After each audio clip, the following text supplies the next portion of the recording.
இன்றைய ஏஐ உலகத்தில் சமூக வலைதளம் மூலமாக பல தகவல்கள் நம்மை வந்து சேர்க்கிறது. ஆனால் அதோட உண்மைத்தன்மை ரொம்ப குறைவாக இருக்கிறது. இதனை சுட்டி காட்டி மழலை மொழியில் மின்னுவதெல்லாம் பொன்னல்லன்னு நம்ம கவனமாக இருக்க வேண்டும் என்று சொல்ல வராங்க கெருகம்பாக்கம் சைல்ட் ப்ரீ ஸ்கூல் இருந்து ஆதர விஜய். அனைவருக்கும் வணக்கம். நான் ஆதிரா விஜய். நான் சைல்ட் ப்ரீ ஸ்கூல் கெருகம்பாக்கத்தில் சீனியர் கேஜி படிக்கிறேன். முன்னெல்லாம் 3 விஷயம் தான் முக்கியமாக இருந்துச்சு: சாப்பாடு, ட்ரெஸ்ஸு, வீடு. ஆனால் இப்போது செல்ஃபோனும் அதில் சேர்ந்துருச்சு. காலையில் சுதா பல் தேய்க்கிறாங்களோ இல்லையோ, செல்ஃபோனை தேய்க்கிறாங்க. சோஷியல் மீடியாவில் வர செய்திகளில் எது உண்மை எது பொய் சொத்து கண்டுபிடிக்க முடியல. இல்லாததை இருக்கிற மாதிரி காட்டி வீண் பேசி வீணாக போய்த்துக்கிறாங்க. ஒரு உதாரணத்துக்கு சொல்லணும்னா, ஒரு கல்யாண வீட்டில் சொந்தக்கிறாங்களா அங்கே இருந்தாங்க. அவங்க எல்லாம் டெய்லி சண்டை போட்டு வச்சுப்பாங்க.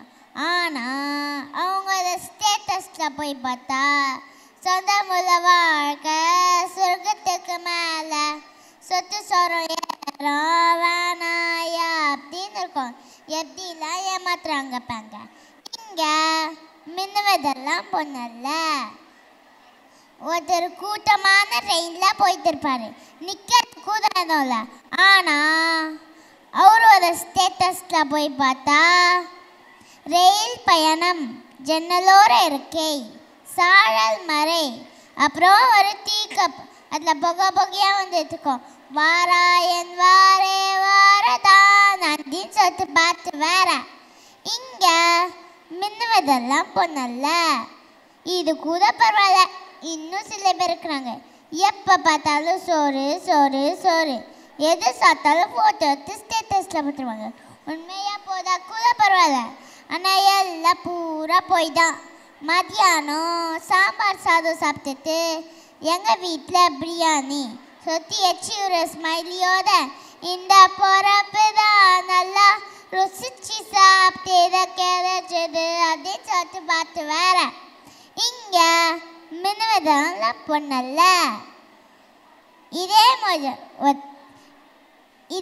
ஒருத்தர் வீட்டில் கொப்பரை பற்றி ட்ராவல் பண்ணுற மாதிரி என் இனிய தனிமையை சொத்து காத்துக்குள்ள போகிற மாதிரி ஸ்டேட்டஸில் போடுவாங்க.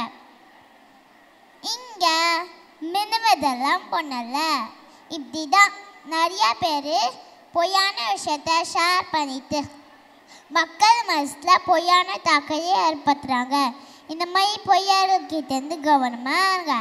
சோஷியல் மீடியா பொழுதுபோக்கு தானே தவிர அதுவே நம்ம வாழ்க்கையாக மாறிடக்கூடாது. தனி மனித சுதந்திரத்தை நம்ம என்னைக்கு இழக்கலாம். நன்றி, வணக்கம்.